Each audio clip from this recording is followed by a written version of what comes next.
Really glad we came to Toronto. You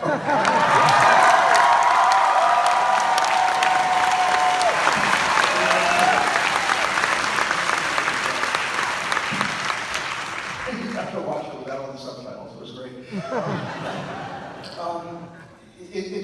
It's not complicated, and it's not really the reason I did this now. This is something obviously I've been thinking about for a long time, and I didn't really know when I was going to get around to this. It is not because I've decided to retire and this is my swan song. I don't believe any of that. Don't believe that.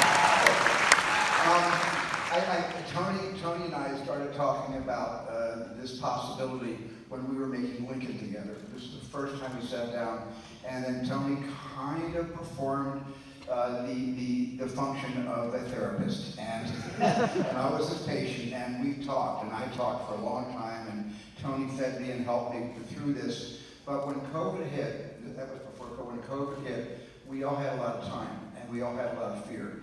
And I didn't quite, I don't think anybody knew in March or April of 2020 what was going to be the state of the art and the state of life even a year from then.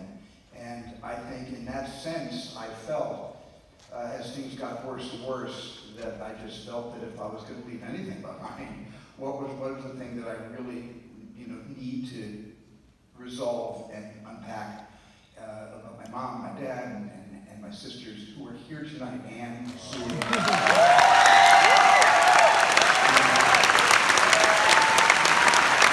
Stand up, everyone.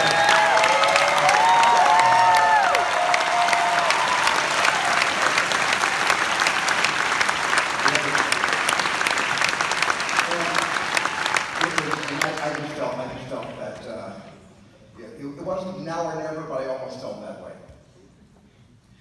Now, when you're putting together the cast for your film, you've cast some great actors in some of the greatest performances, but you're casting your family, essentially, or a version of your family, a fictional version of your family. How did you arrive at this particular group of remarkable actors for the different roles? Your father, your mother, yourself in a way, as a boy, as well as the other members of the family. Well, part of it obviously is, it had to feel organic and it had to feel authentic to me, and it wasn't really about anything beyond who can I have the most profound connection with, that reminds me the most of the people that brought me into the world and raised me and gave me good values and my mom gave me a ton of permission to chase tornadoes, metaphorically, for my entire life. And I had flipped out, as Michelle knows, because the first time I met her, I had just seen Blue Valentine, and I asked to meet her. I had no movie for her, but I just wanted to meet the person who did Blue Valentine. And so she was always lingering as a sort of frontal lobe idea about Missy, or my mom Leah. And then I had felt the same way about Paul. He shares so many of the same kind of pragmatism, also the patience of my dad, the deep, profound kindness of my father, and the genius that my dad had in the world of computer design. And so immediately, those were the first two characters that Tony and I started to discuss, and Christy McCosco, and Tony and I started talking about Paul and you, Michelle. Michelle, I want to ask you as well what it was like to be directed by Stephen in this particular film, given the intimacy with which he knew the character, or some version of the character. What was it like to work on that character together? It felt like a couple of kids on the playground. It just felt like we were, felt like anything was possible. It felt like a place where it just felt like we were climbing every day. Like I just felt like we were sort of like exploring together, and he would say like, go over here, and then I would run over there, and I would say, look what I found over here, and then I would bring it back, and he would say, that's really fun to play with, and it was every day was joy, and I've never been so early to get to work. Nice. Paul, we see from the film that Tan's mother and father really created who he was. He has both halves, and then the creative side and the very skilled technical side as well. So as the father playing that role, what were you bringing to that to create that side that really became part of young Stephen? Well, we were blessed with a really beautiful script to build our characters from by Stephen and Tony. And Stephen was also very generous about letting us into his life. So I think Stephen and I probably Zoomed, not quite once a week, but for several months talking about him and his life, and had access to photographs and home movies and sound recordings. The goal was to sort of how do you capture a life lived? How do you fill out the essence of that in a 2.5-hour film? I think Burt and Arnold were both like a sort of quintessential American man in a way, especially in that time. And it really reminded me of my grandfather as well, so I was trying to bring something from my life along with me to make it equally personal. And it was it was a heavy cloak to bear at times, playing Stephen's father, and the spell that we sort of all had going on the sound stages, but a beautiful experience. Thank you. I want to ask also about what we really see, and we know a little bit about this, but in the film it's illuminated so well how you grew up in a Jewish family in mostly not Jewish environments at all. You were outsiders, you stood out, and you were often bullied. And the high school scenes are painful to watch for anybody who's been through that sort of thing. I want to ask a little bit about bringing that part of your life out on screen. We've seen through the course of your films a kind of growing engagement with your Jewish identity. You see the character coming to terms with it in the film. But what was it like to weave that into the film? Tony, I want to ask you about writing that part of the story as well, and I'm interested in all of the actors' responses, especially Judd Hirsch. You've got those wonderful scenes where you were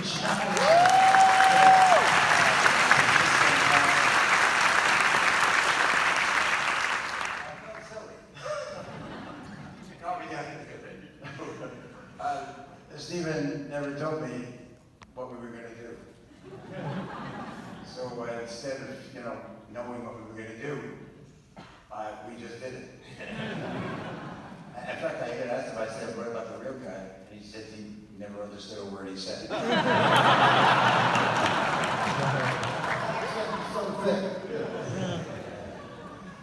Stephen, Tony, do you want to listen? But the bullying is only a small aspect of my life. The anti-Semitism is an aspect of my life, but it isn't any kind of a governing, force in my life. But it made me very, very aware of being an outsider early on. I have to also say that when I was bullied in my senior year in high school, it was only 2 guys, represented in the film. The school did not bully me. The school was fine. It was just 2 individuals. It usually is that. It's not a reflection of the institution of that particular high school. And it was an aspect of my life. I wanted to get into the movie, but it wasn't meant to be the theme of the film at all. Okay. Boy, those 2 guys, sorry, I'm sure now. Tony, was there anything you wanted to add on that subject? No, I mean, what Stephen was saying, I think it's in proportion to the film. It's an aspect of his experience at that moment, and it's part of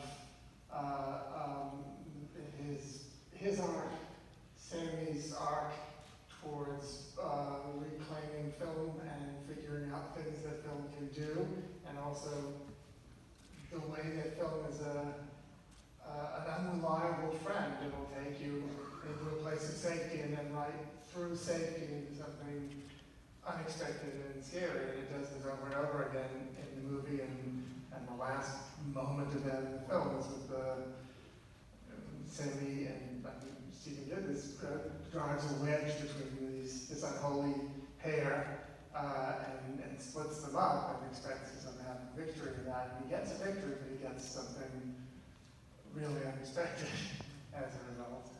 So I think that's the real role of it. I like very much the sort of easy way that Jewishness lives in this movie. That it's a very profound part Stephen's identity and the Fabelmans' identity. But it's a movie that's about Jewish people rather than entirely and exclusively about Jewishness or anti-Semitism or something. So it's not a problem, it's who they are. And I like the way that it lives in the film. So. I want to also ask you just about the filmmaking, the techniques that you learned as a young boy. I love that scene where you're figuring out how to do special effects in camera with the film stock itself. And that's just so joyous, I think, for anybody who loves movies and saw what you began to do with effects and all of the ground you broke later on, to see a young version of yourself discovering how to use the magic of movies to really transform people. Talk a little bit about those sequences. Well, there are no Pro Tools in 1961. So it was really, using glue and spit and trying to figure out, how to put things together, because I would go to the movies all the time. I constantly went to the movies, and I just, it was like, that was like the church. You go into a movie, in those days the theaters were like tabernacles. They were extraordinary palaces.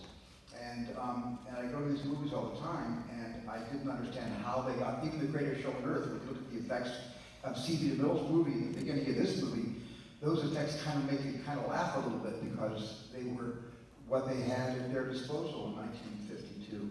But when I was trying to figure out, well, how do I make explosions like all the war movies I'm watching on TV, like the Sands of Iwo Jima and all of that, how do I do those explosions? I just figured out that if you take a board, you dig 2 holes, you put the board on top of the holes like a seesaw, and you put dirt on one end, and the kid steps on the other and throws the dirt in the air, and that's an explosion. I mean, that's what I used to do to make my war movies. So all the depictions of the films within the film are pretty much, the tools that myself and the other friends of mine came with great ideas of how to make things look really cool those days.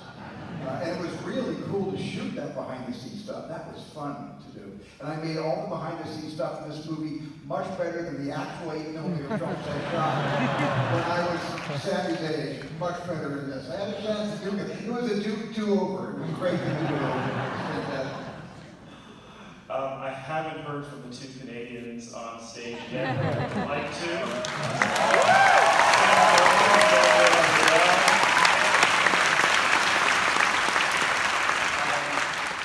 Seth, I want to start with you.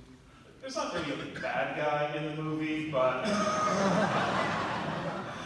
your character does end up being pivotal in what happens to the Fabelmans' marriage. Can you talk a little bit about playing the shades of that? It is quite nuanced. He's not simply a villain. No, I didn't think so at all. I thought in the greater context of the film, the man had to be very lovable and someone who really understood why people were drawn to him and why they liked being around him and what he had to offer, this dynamic. And I was very aware that, Michelle was ultimately going to leave Paul for me, and so that's a lot of pressure, like how do you make the audience not completely just conceptually reject that, which I thought. But it was beautifully written, and me and Stephen talked a lot about, the real man and the type of energy he brought into these situations, the type of dynamic he would have with his mother and the kids, and honestly, I just wanted to try to bring it to life in the best way I envisioned it from these conversations that Stephen was generous enough to have. So, I just wanted to not completely blow it.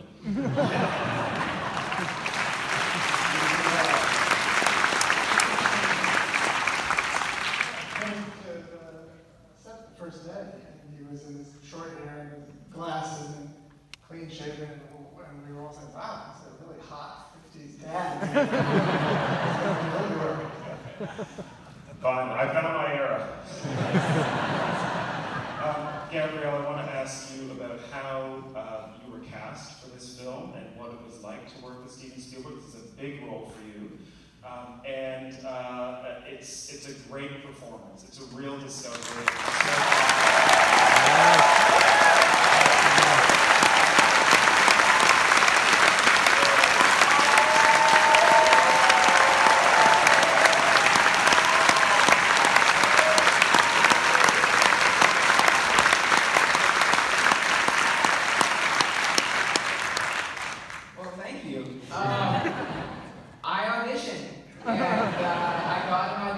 and it was for an untitled Amblin film.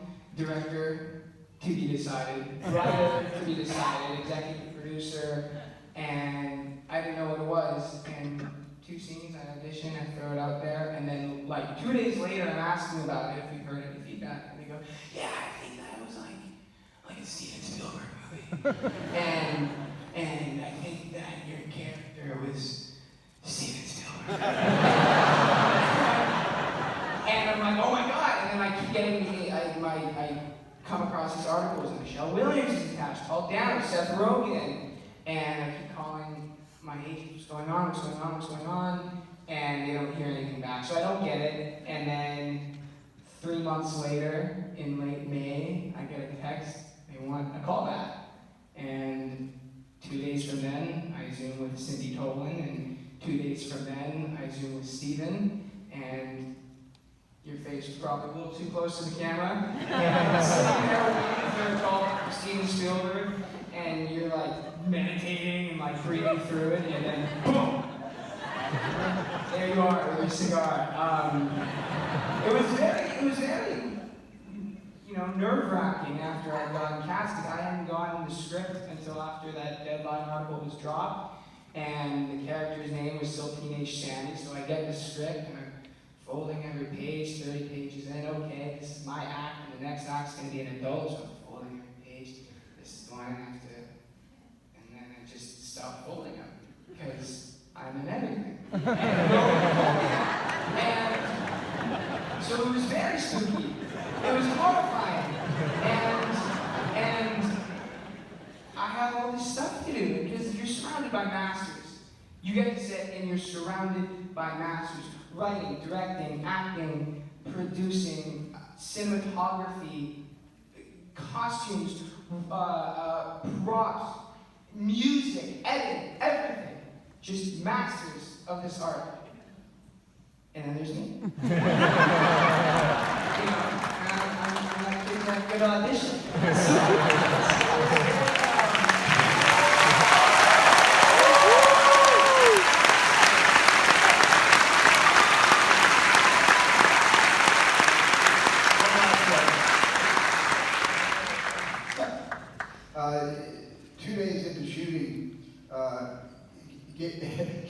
Gabriel never didn't stop thinking that about me, about Tony, about anybody else. He was part of the company, and we just went to work. And so that was something that was, I can understand hearing that story now. That was me, but then the family started to fit together, and then we really became a family.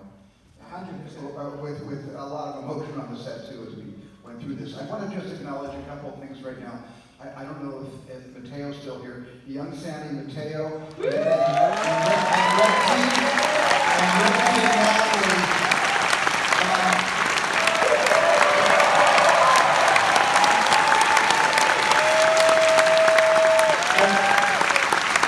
Mateo, our young Sandy, and if Keely and Julia can stand, please. Natalie and Reggie, the sisters.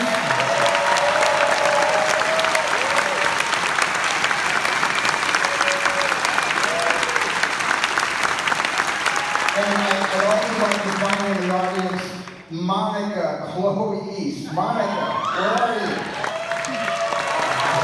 Where's Monica?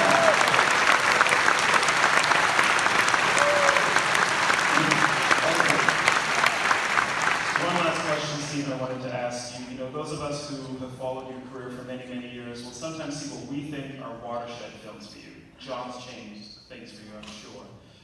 Color Purple, I think, probably changed things for you. Schindler's List, I think, probably changed things for you. Is The Fabelmans a watershed film for you? Will things change for you after this? You know something, I didn't know any of those films changed me until 20 years after each one of them. but I will say that this film is, for me, is a way of bringing my mom and dad back.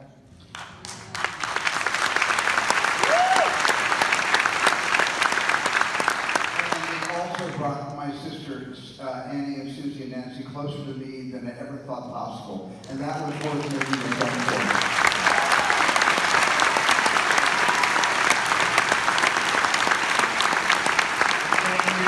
Thank you for bringing the film to Toronto and the Toronto audience. We're so pleased to have launched the Fabelmans here.